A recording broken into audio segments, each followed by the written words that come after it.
Gus, it's great to catch up today. And you've got countless projects and opportunities that you're working on. So thanks for making time to chat with me today.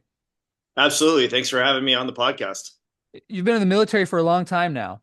And now that you've completed your service, as you reflect back on your time as a Navy SEAL, what experiences did you have or lessons have you learned that you'd most like to share with others? So yeah, like you said, 22 years, just wrapped up my career, retired last month. And as I was thinking about kind of some of the things I've been through and lessons learned, I think there's a few examples of leadership that stand out to me, things that I've remembered even from early on in my career, lessons that stuck with me. So there's definitely a few that I'd like to talk about today. Yeah, great. I can't wait to hear it, especially because, like you said, you just barely retired. Like this is, you're barely transitioning to this new phase of life. So I really look forward to hearing what you have to share. Yeah. So technically my last day in the Navy was 11 days ago. Oh my gosh. Yeah. So it's jumping right into the civilian world, I guess, with both feet now. Yeah. Okay. Yeah, take it away. Okay, so the first one, as I'm thinking about leadership, early on in my career, the first command that I was attached to was a command called SEAL Delivery Vehicle Team 2, and we were a diving centric command. So we did a lot of diving. A lot of that was, not in your what you typically think of as recreational diving type conditions. So we did a lot of the diving in Virginia Beach, in cold water, in the wintertime. And it's there's not a lot of glory to it. It's not the most fun activity, the kind of thing that people typically think of as sort of like the guts and glory of being in the SEAL teams. It's pretty labor intensive and not all that enjoyable long days when you're doing dives and stuff. And we had a my executive officer, so I guess the guy who would have been the number two in charge of the entire SEAL team that I was attached to was a guy named Leif Mallow. And I remember one time as we were going out to get into the SEAL delivery vehicle and go do one of these long winter dives, in the dark, cold waters out there in Virginia Beach. We look over and I see this guy running out, and I'm thinking, well, who is this that's coming on the dive? It wasn't part of the original dive plan, and it was the executive officer, and he was coming out and he wanted to jump in the water with us, and he wanted to kind of get in the back of the SEAL delivery vehicle and do this dive with us. And I remember thinking, he doesn't have to be out here. By that point in your career, he's a high ranking officer. He's the second in charge of this this entire SEAL team. And he certainly didn't have to come out and do a cold water dive in adverse conditions with us on this day. And I guess it was probably October or November. But I remember that stuck with me because I remember thinking, here's a guy who wants to lead by example. He wants to show us that there's nothing that he's going to ask us to do that he wouldn't be willing to do himself. And that kind of set a precedent for me. He was, like I said, one of the early leaders in my SEAL career. But I saw that over and over again with other leaders that I came across. But I remember that sticking with me and thinking, on that particular day, in a situation where he definitely didn't have to be a part of that evolution, which most of us were already kind of griping about how cold it was, and it was overcast and rainy, and the water was going to be cold, and it's kind of murky out there in Virginia Beach. It's not clear water diving in like Hawaii or Key West or anything. But just the fact that he wanted to be there with the guys and kind of like leading from the front, wanted to be involved in the evolution, wanted to get his hands on, and wanted to kind of be a part of everything that we were doing, even when he didn't have to be. And that really stuck with me. Yeah, really cool because so how old is this guy compared to you? So he would have been about 10 or 12 years older than me. And he's done this, he's been doing this for years already, right? I mean, he'd already done what you were doing. Yeah, exactly. He had been in the SEAL teams long enough to achieve the rank of O5, which for those of you who are familiar with the military, he would have been a commander in the military. He would have been, as the executive officer, he would have been being screened and brought up ready to take command, be a commanding officer of a SEAL team. Had an incredible career behind him already at that point, and certainly didn't have anything to prove. Yeah. So such a simple behavior from now profound underneath it all.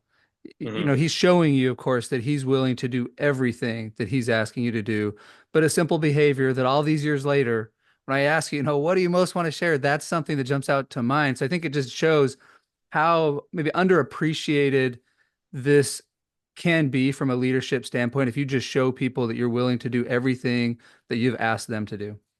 And I certainly don't think his intent on that day was to show us that he was willing to do it. I genuinely think he wanted to be there, Interesting. engaged with us, and see what we were doing and kind of be on the ground level with the men that he was leading. And not only did it stick with me in concept, but later on, when I had a chance to be a part of selection and training cadre for people that are coming from the regular SEAL teams coming over to Naval Special Warfare Development Group, as a selection and training cadre, I thought, I'm not going to ask the students to do anything that I wouldn't do with them. The people that I'm selecting for, I want to show them that, hey, I'm right there with you. And I was at one point where you are now, and I'm willing to do all of this, get my hands dirty. And that sort of set the tone for throughout my career, the kind of leader that I wanted to emulate. Yeah, pretty cool distinction that you saw there was this wasn't just show either. This is him. He's not just trying to teach you a lesson. He is actually just being the type of leader that you eventually want to become. Absolutely. Genuinely wanted to lead, genuinely wanted to be there with the men doing the work. Very cool. Something that I think all of us can apply in our lives at multiple stages. Never ask somebody to do something you wouldn't be willing to do yourself, but then also show people that you want to be with them doing the work. Exactly. Very cool. Okay, anything else? Yeah, the second one that I thought of was it was more a leader that I was more removed from. I guess it was this would have been probably around 2017 or 2018. And throughout the course of my career, 22 years, I served under 8 different secretaries of defense over that time. And generally, secretaries of defense are so high above us that they kind of come and go, and it doesn't really make that much difference to us. But I remember there was one in particular that there was sort of like a buzz as he was taking that position as Secretary of Defense. That was a guy named James Mattis. He's a retired Marine general. I'm not sure if you're familiar with the name. Yeah. But when he was getting appointed by President Trump at the time, I remember throughout the military, even throughout the SEAL teams, even though this guy had not been a SEAL, he was a retired Marine. There was kind of this buzz about who he was and his leadership style and kind of like the career that he had had. And he's one of these leaders like a General Patton type that people look at him and they're like, this guy, this is the guy we want to lead us. So in 2018, he had been in office for about a year, I guess, and he came to speak at Naval Special Warfare Development Group where I was at the time. And I remember, being there in the audience and wanting to listen to what he had to say and taking some notes and things like that. But one of the things that he said that really stuck with me, and I wrote it down, and I've thought about this a number of times, and I've brought it up in some speaking engagements and things, is he said, whenever we as leaders in the military are making a decision, we need to ask ourselves 3 questions. Number one, does this thing that I'm about to do, this decision I'm about to make, does it make us more efficient? Does it make us more effective? And does it make us as a military, or us as a unit, a more lethal fighting machine? And so those are the 3 questions. If you're making a decision from a leadership standpoint, does this make us more efficient, more effective, and a more lethal fighting machine? And I thought about that, and I think, really from a military standpoint, you can boil down the effectiveness of whatever decision you're about to make by asking yourself those 3 things. And if it doesn't do those 3 things, his follow-up comment was, if it doesn't check those 3 boxes, then you go back, you reassess, and you make a different decision. And, to me, that was sort of the summary, I think, of military leadership decision-making, is asking yourself, does this move the ball forward for us? Right. And if it doesn't in those 3 critical categories, then you go back and reassess and do something else. And I think, if you change the wording a little bit, you can probably apply that to anything that you're doing, whether that's in business or in education. Does this make us more efficient? Does it make us more effective? Does it make me a better educator? Does it make me a better corporate leader? Does it get us closer to achieving our sales goals, or, whatever the application is that you're trying to apply it to? So I was just reading something from Elon Musk the other day, and he was talking about how one of the worst things engineers do is spend their time optimizing something that doesn't need to be optimized. Mm-hmm. So it's not efficient, it's not effective. And then there was another phrase I heard years ago that stuck with me. Somebody was saying, like, you hear the phrase, I'm going to do everything possible to accomplish X. It's like, Mm-hmm. well, you a lot of times you probably shouldn't do everything possible. You should just do the minimum possible. to Yeah. accomplish X because that's not efficient. You're burning resources. Yeah, And then you're there's throwing. I'm sorry. no, you go ahead, you go ahead. You're like you said, you're throwing a ton of resources, and you're taking a sort of a multi-vectored attack when the most effective, most efficient thing to do would just focus on the one thing that's really going to get you the most bang for your buck. So our mutual friend Paul, one of Hmm. his favorite sayings is there are more opportunities than resources. Hmm. And we live in a resource constrained world. So yeah, it doesn't make sense to do everything possible. Now, Yep. of course, if you're like trying to achieve a goal, maybe you have to do, sometimes you have to work really hard. But anyway, I love this framework of always keeping these things in mind. We should never be burning resources. Is this actually making me better? And then the last one, of course, more lethal fighting machine. Like, what is our objective with whatever we're doing? Obviously, in the military, that makes perfect sense. So, yeah, as a teacher, am I becoming a better teacher? Am I becoming a better business leader? Am I becoming more compassionate? Whatever our ultimate aim is, keeping those three questions in mind, I can see that really powerful simple framework that can be used the rest of our lives. For sure, and when you look at a decision, even sometimes in the aftermath of making that decision, you can go back, and it is a very pragmatic approach. But you can go back and you can say, did that decision have the desired effect? If not, then why not? Did it make us more effective? Did it make us more efficient? Did it make us, better as a team? Did it move the ball forward? Did it accomplish the objectives of whatever we're trying to get to? And if it didn't, then let's reassess that and go back and kind of evaluate why our decision making was flawed in what we came up with. And what I like about it too is it's actually like you could use it on like a minute by minute basis, an hourly basis, a daily, a yearly. Like this is a broadly applicable framework.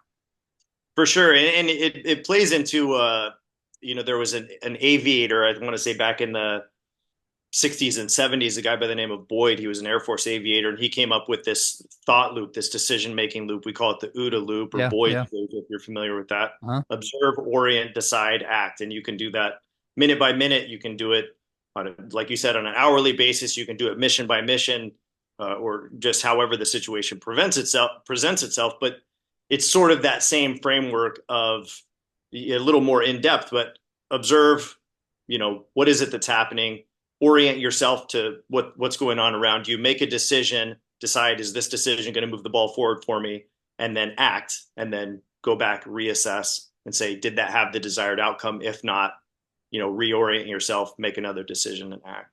Yeah, pretty cool lessons from one of the highest functioning teams that have ever existed. So anything else you want to share today, Gus?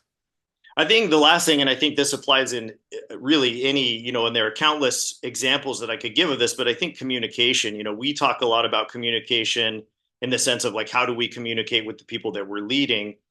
For us in the military, it comes down to a lot of times it comes down to like what we term battlefield communication, which is, let's say you're in an engagement, you're on a radio.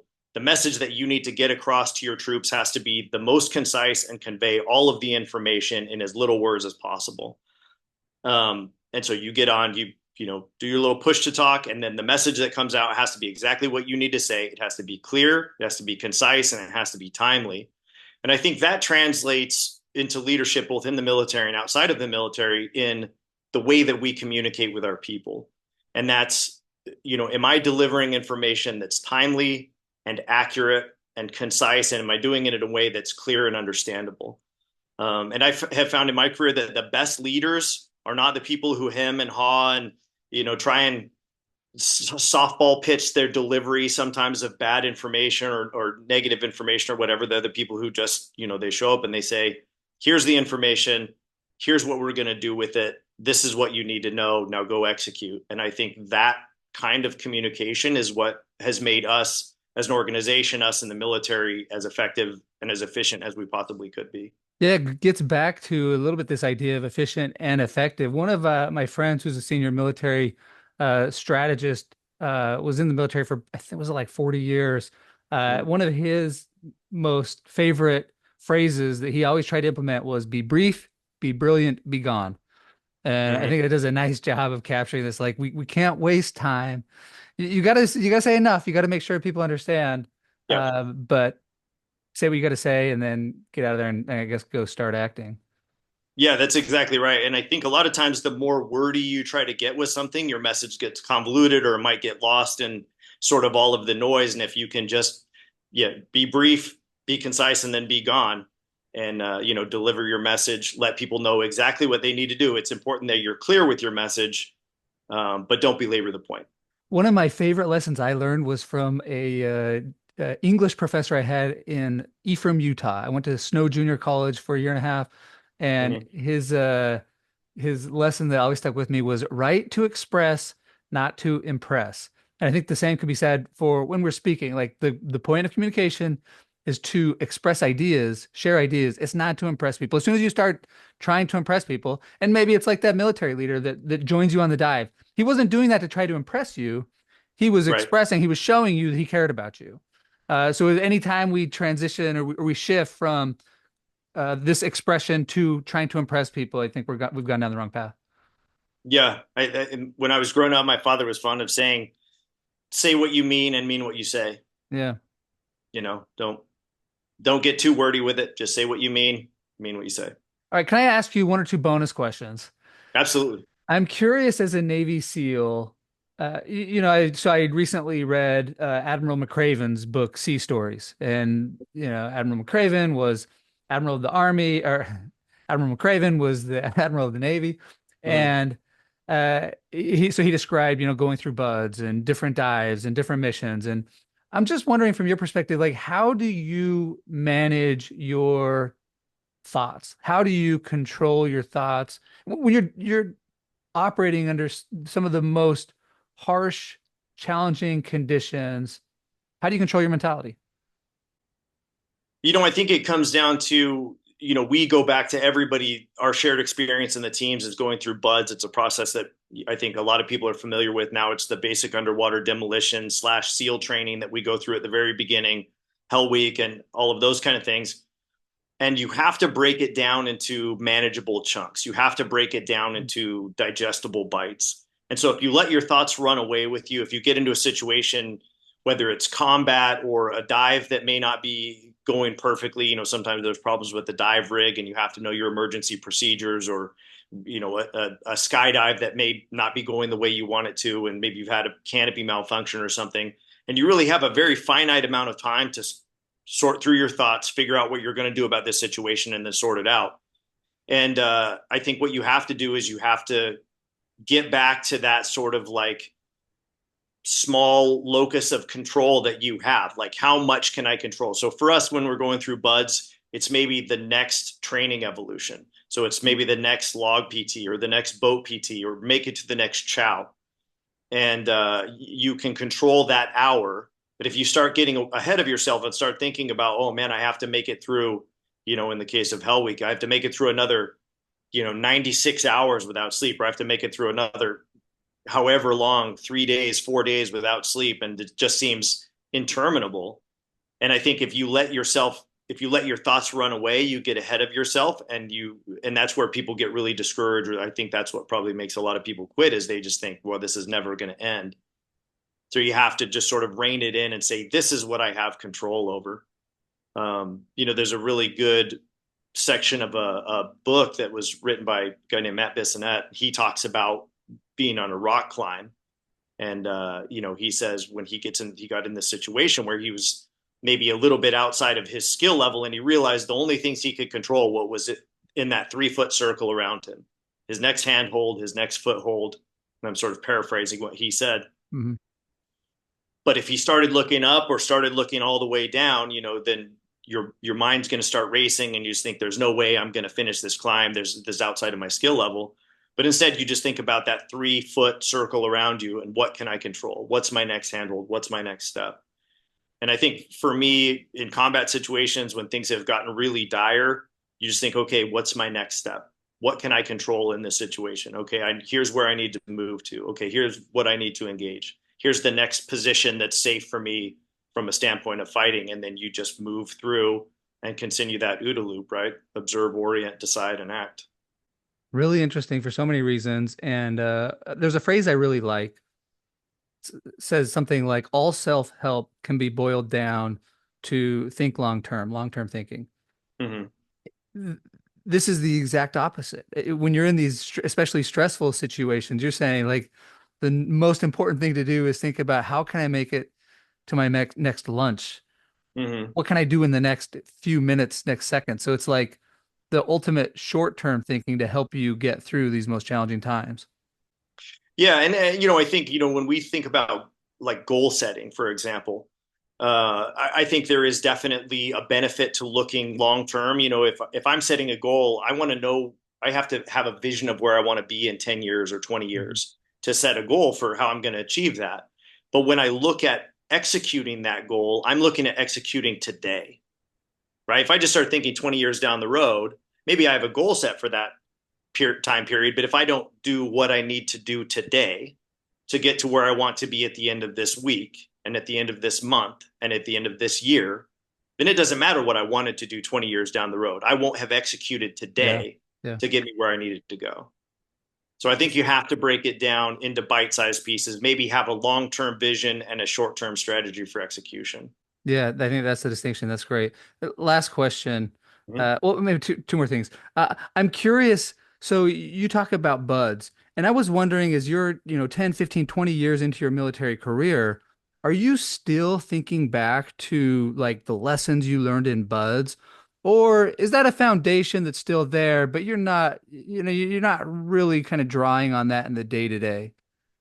Okay, yeah. So, everybody in the SEAL teams has been through this shared crucible. So that gives you sort of a reliance on your teammates. You know that they've all been through this like very challenging experience. And then number two, it definitely gives you perspective on, when you're going through hard times, whether that's in training or whether that's in combat. Certainly, you can reflect on the things that got you through buds and those mental processes and that positive self-talk or sort of that like autonomic regulation where you can just bring your system down, take a deep breath and be like, I got to keep moving forward. And I think those are attributes a lot of times that most people have coming into buds, but certainly you develop those characteristics as you're going through the hardship that is buds, and you learn to rely on your teammates, and you learn that you know some of the most important or some of the most challenging things that you're going to do, you don't have to do alone. You do them with your teammates, and sing songs in the cold water, or you tell Yeah. jokes amongst yourselves and you're eating cold chow out on the beach at 2 in the morning. And those are the things that get you through hard times. And I think whether you think about it or not, maybe subconsciously, those things get you through the most challenging moments. Yeah, so it sounds like it just changes you and helps you forever. Okay, last question.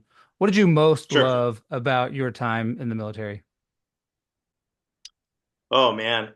I think it's going to sound a little bit cliche, but probably the community that I was a part of, the men that I worked with. I think there's a thing, and you know this from your time and playing college football. I'm sure that there is an experience of working with a like-minded, goal-oriented group of people who are all driving towards one common objective. And then when you leave that behind, it's very hard to replicate that. I think Mhm. in any other aspect of anything that you're doing in life. So certainly the fact that I got to work with an incredible group of men and a number of incredible organizations, and to achieve the things that we did, I think is, that's something that I'll look back on and always be grateful for the opportunity that I had to serve. Number two, probably service. I came in post 9/11. September 11th was the reason that I came in. And I really had this vision of wanting to serve, wanting to give back to a country that's given me so much. And I really am grateful for the fact that I got to do that. And then, number three is probably just so many amazing experiences. I got to learn to scuba dive. I got to learn to skydive. I got to sort of travel the world. Got to practice a number of different foreign languages and go places and meet people. And I just think it's 22 years of experience that would have been incredibly difficult to duplicate in any other job or field.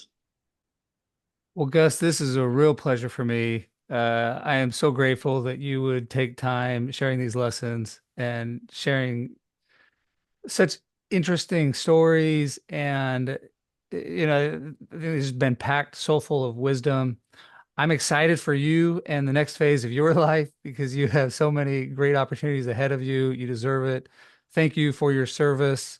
I think we all just can't thank you enough. Again, appreciate your time. So thanks so much for coming on the podcast today. Yeah. Thank you so much for having me. This is great. Hopefully your listeners take one or two things away from this. That's always my hope, is that there's some little nugget that gets through to somebody. So I appreciate you having me. I've been very fortunate again to get to do the job that I did for 22 years and cross paths with so many amazing individuals. So thank you so much.